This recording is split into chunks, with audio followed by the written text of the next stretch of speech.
Hello everyone, welcome back to Relax with Animal Facts. I am Steph Wolf, and today I am going to be learning with you about our furry, scaly, or possibly even slimy friends. And in today's case, it is definitely going to be a feathery friend of ours, because we are covering the oh so wonderful raven. This, of course, is a very, very special listener episode dedicated to Teresa, who wrote in via Instagram. Teresa, I hope you enjoy your very own special episode. And I know how giddy and excited you were to learn about the raven. If you want to request an animal on the show and have a particular animal that you think is super, super cool, you can write into the show in not one of 3 ways, but in one of 4 ways now. The first way, and the most popular way, seems to be writing in via the Instagram. The Instagram handle is at Relax with Animal Facts. You can also alternatively send an email to relaxwithanimalfacts@gmail.com. And then the new way you can request an animal is right on the website relaxwithanimalfacts.com. The brand new website is up. You can request your animals. You can leave even voicemails for a possibility of being featured on the show. Everything is in one place for you to find it. And so if you would like to do that, I greatly encourage you to do so. The final way is one that has not yet been redeemed, and that is to train a carrier pigeon and fly it over to request your animal. I know that many of you are likely scrambling, trying to find carrier pigeons and trying to find a way to train them, to send them, and I assure you that the first person to ever send me a carrier pigeon, their animal request will have to be given top priority. For those of you that want more of the podcast and would like to take even deeper dives of the animals that we learn about each week, make sure to go to the Patreon page Relax with Animal Facts, where we basically continue each episode in a deeper dive. All of the tiers get exactly the same content, so it is just a matter of giving however much you would like to give. I wanted to make sure that these exclusive continuation episodes were available to as many of you as possible. So I would like to move to the review portion of the show, which is always super exciting for me. And this is coming from a user named Animal Master 5, and they are writing all the way from Great Britain. And so now, for the first time in a long time, I can say that it is coming all the way from somewhere instead of all the way from the United States, which I am quite near. Animal Master 5 writes, "Just amazing. That's all I have to say." Thank you, Animal Master, for a short and sweet review. Earnestness is not necessarily attached to the length of a review or a message, and so I greatly cherish your review, Animal Master 5. If you wish to leave a review like Animal Master 5 did, perhaps the show has been a help to you in some sense and you want to give back to the show, you are greatly encouraged to do so. It means the world. Perhaps even you wish to leave a not so nice review. In that case, please don't just leave a 1-star, leave a 1-star with a bit of message as to why, because perhaps you have something very valuable to say that could help the show get better. And so with all of those things aside, just before we get into the main part of the show, I just am going to say where I got my facts from, because I am not a treasury of animal knowledge, but rely greatly upon different articles and resources. And for this particular episode, for the Raven episode, I got my facts from mentalfloss.com, kidadl.com, birdsphere.com, and lastly, for the name of the raven, what does it mean? It is coming from the website etimonline.com.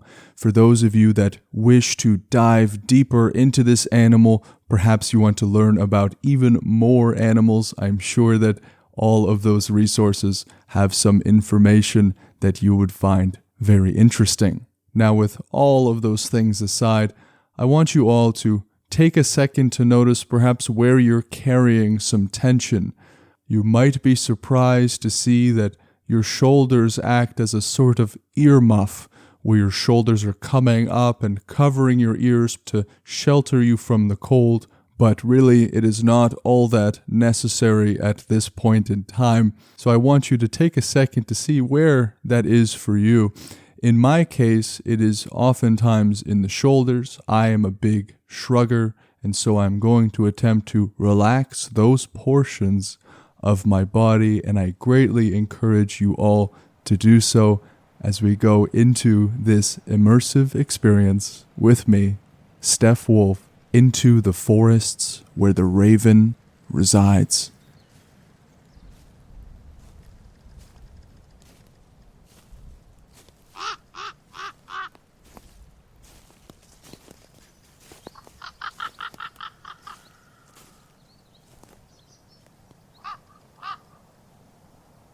Many of you have likely heard that call before of the raven, and while it may seem something common, the rest of this animal and its special characteristics is anything but common. The first fact that we are going to cover regarding the raven is its habitats. At the top of the show, we decided to go into the forests where the raven resides, but we can also find them in a couple of different places. Ravens can be found in the open lands, the tundras, the deserts, towns, and cities, and forests is just one of those. They are going to be widely spread across the northern hemisphere because of the fact that they can adapt to any surrounding, really, ranging from hot desert areas of the southwest to the Holarctic from the Arctic Circle. So the raven really is a total trooper and can live in a vast variety of environments. So now let me just scooch back and talk about what type of animal is the raven. So as we're going through the forests here and we can see the raven, what are we really going to see? What kind of animal is it? There are a few different kinds of raven, one being a common raven, another the northern raven, and another the western raven. And it is a passerine bird that is widely spread from the crow's family. They can really be distinguished with that distinct, very pitch black coloration that they have, along with a relatively large size when compared with other small birds that you might be accustomed to seeing, depending on where you live, of course. If you live in a city, the majority of those other smaller birds are going to be outclassed greatly by the size of the raven. So what class of animal does a raven belong to. This large passerine bird that belongs to the Corvidae family under the class of Aves will come under the Passeriformes order, and its scientific name is, wait for it, Corvus corax. As I said in the previous episode, the people who are naming the animals seem to have been going a little bit soft on me. As of late, I am actually able to pronounce some of these names. The raven is among one of the heaviest among these passerines, and it will have around 8 subspecies, some of which we covered earlier with the common raven, the northern, the western, things of that nature. While they inhabit a great deal of habitats, we might be asking just how many ravens are there in the world?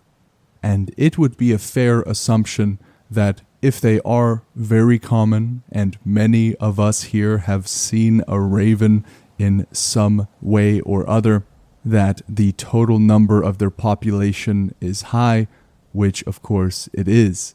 The global estimate of the total number of species is around 8.7 million, which is not very accurate, but what we do know is that the population of these blackbirds has increased by over 700 times in the last 4 decades.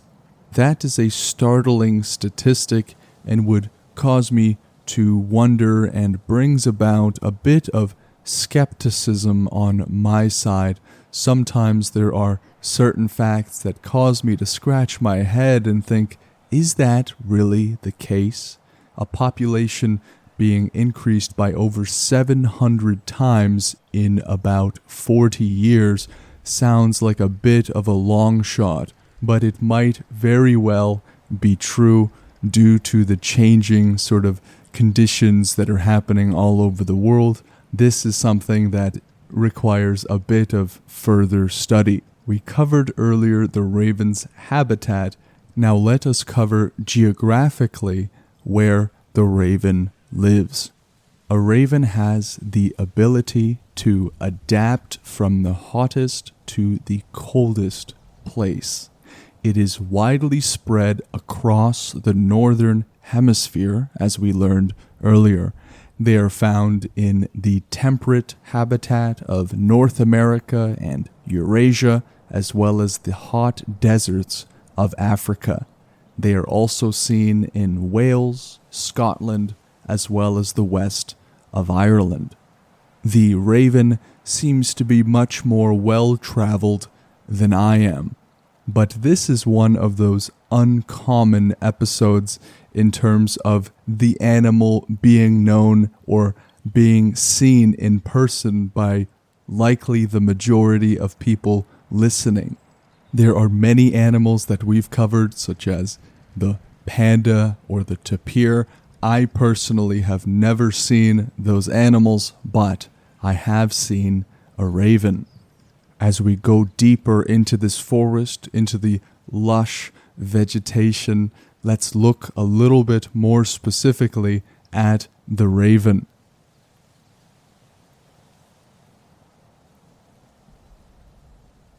When we do see them, they usually prefer to live in pairs as well as in groups. They usually will travel with their mating partner. Sometimes they fly together in groups as well. So we have had a good amount of animals on the show that we have covered that prefer mostly to live a solitary kind of existence, but the raven is not one of them. In fact, I am not sure that we have covered many bird species that really prefer to be alone. There certainly has been some, but it seems to be a less common occurrence. The raven is extremely smart. This is one of the reasons I really was looking forward to doing this episode is because of the fact that they are very intelligent. When it comes to animal intelligence, these birds rate up there with chimpanzees and dolphins. That is something that is extremely impressive because we do know a lot about the vast intelligence of the chimpanzee as well as the dolphins in relation to many other animals that we have covered. In one logic test, a raven had to reach a hanging piece of food by pulling up a bit of the string, anchoring it with its talon, and repeating until the food was in reach. Many ravens got the food on the first try, some within 30 seconds. I have seen many videos of ravens doing these sorts of puzzles, and let us not just skim over this here and take this for granted. So here we have a raven looking to reach a hanging piece of food. It is figuring out the sort of cause and effect relationships and how to reach this piece of food. We engage in logical processes all the time, whether we like it or not. One example is that for those of you that drive a car, when you see that the tick on that empty and full sort of meter there is going to the left side, you know that once that tick is all the way to the left, once your car has no gas anymore, that it won't move. And so an animal, to participate in this sort of logical process, be it even something that is quite simple, at least to our minds, it is something that we can greatly appreciate. One other thing that is interesting, that if a raven knows another raven is watching it hide its food, it will pretend to put the food in one place while it is really hiding it in another. So you see that the raven is a bit of a trickster. Since the other ravens are smart as well, this only works sometimes. Some of these trickster sort of things also happen in the wild. Ravens have pushed rocks on people to keep them from climbing to their nests. They have played dead beside a beaver carcass to scare other ravens away from this particular feast.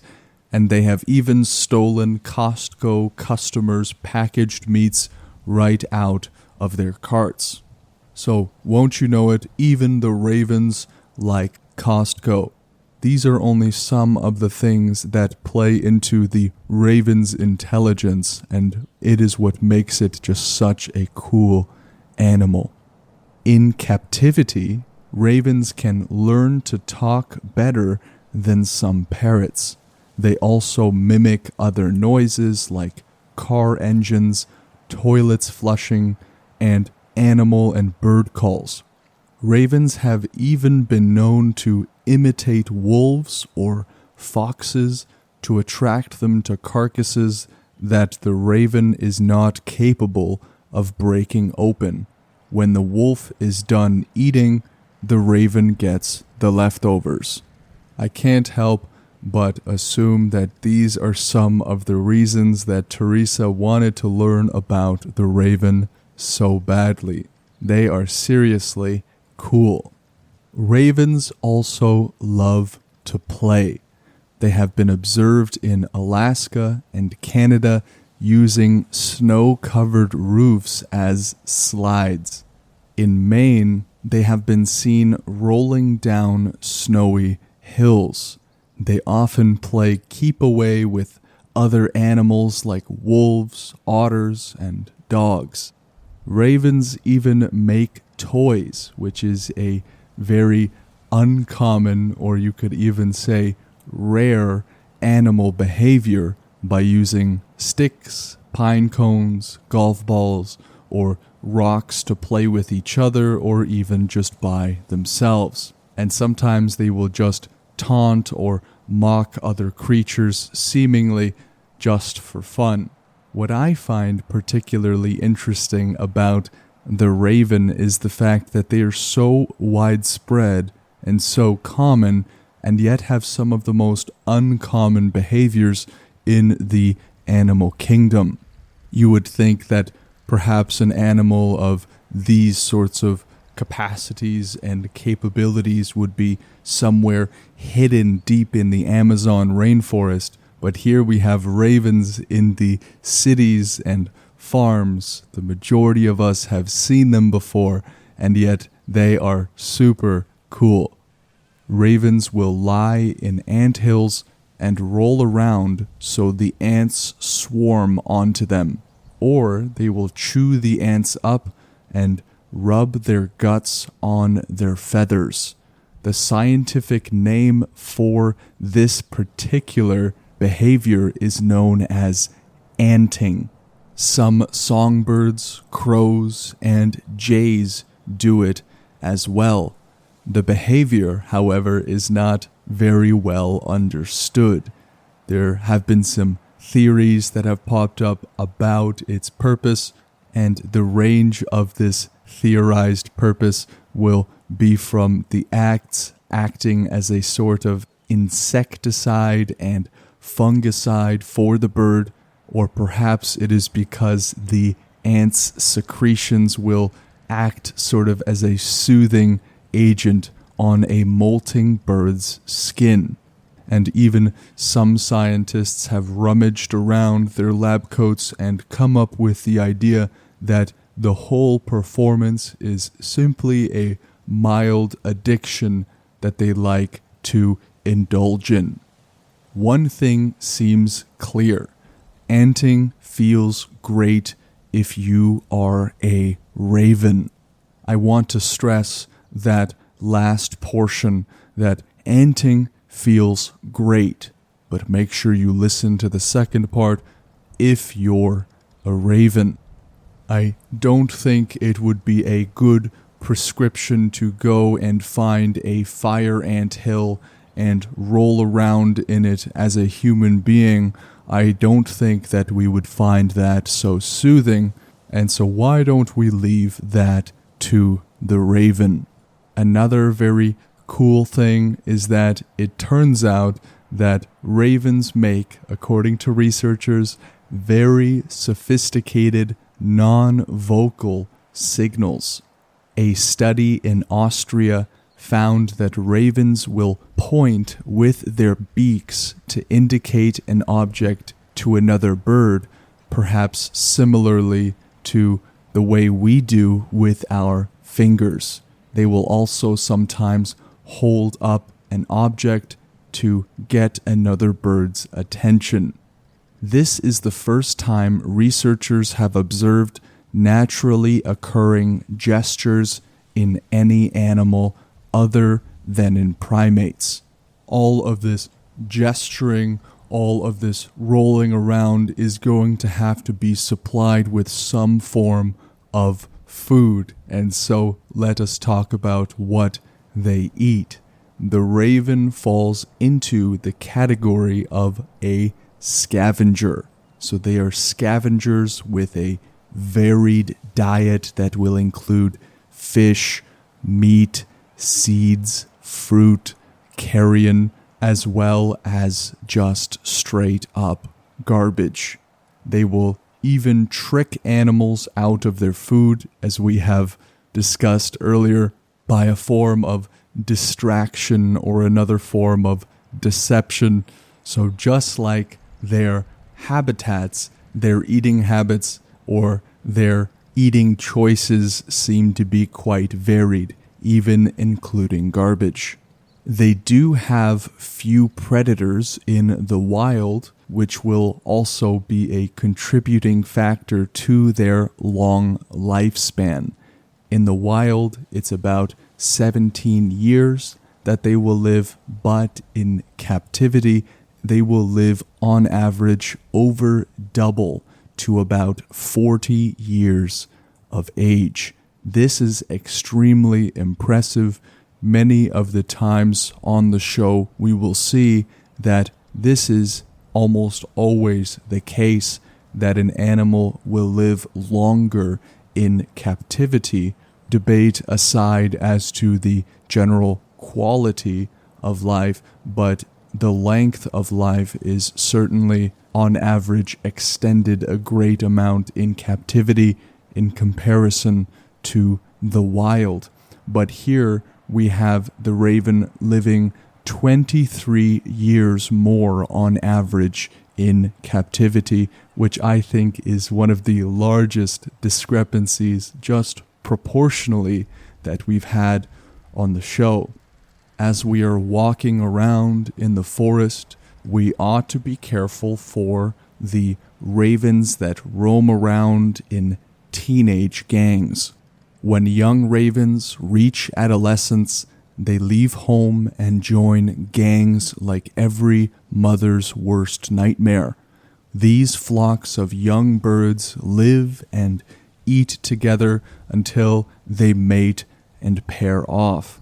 Interestingly, living among teenagers seems to be quite stressful for the raven. Scientists have found higher levels of stress hormones in teenage raven droppings than in the droppings of mated adults. It is never easy being a raven teenage rebel. They also remember birds that they like and will respond in a seemingly friendly way to certain birds for at least 3 years after seeing them. But this will also swing in the other direction because they hold grudges. So make sure that if you see a raven in your neighborhood, you don't get on their bad side. They hold grudges. Because they are birds and fly overhead, they are capable of some physiological artillery, so it is best to keep on their good side. Let us now go to the name of the raven. What does the name mean? What is its etymology? Where does it come from? This is one of those words that etymologically it is very well documented, and so we have many different places or languages from which the raven is going through its little transformations. So first, it is coming from a late Old English word, rafen. It goes even earlier from that to a Northumbrian or West Saxon word. It goes farther to a Proto-Germanic word, a Danish word, a Dutch word.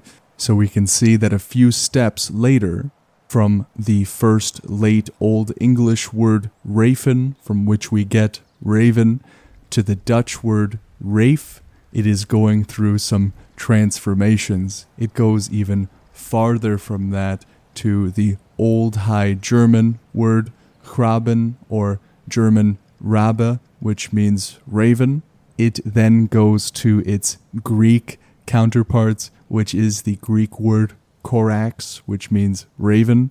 And the main way we got the name or the pronunciation of raven that we have, one of the main transition points was to that Proto-Germanic word krabanas, and it came about as a result of something known as a pi root imitative. So this is where we have a similar sound will produce this particular word. So Latin has creper, cornix, corvus, corax from the Greek, and so we have something of an imitative sort of transformative word to slowly bring us towards the word raven that we use today. I am a big fan of history and of etymology, and words are pretty fascinating to me, and I hope that they are to you as well. Teresa, thank you for a seriously awesome episode. We are going to go a little bit deeper into the forest on the Patreon page to see some of the cultural implications or the cultural manifestations of the raven, as well as other things. For those of you that wish to request an animal as Teresa did, please, you can write into the show by sending a message to Relax with Animal Facts on Instagram. You can also send an email to relaxwithanimalfacts@gmail.com. And lastly, you can now send your animal request in via the relaxwithanimalfacts.com website. I hope all of you enjoyed this podcast episode as much as I did, and I hope to see you on the next podcast episode with the next animal. Take care.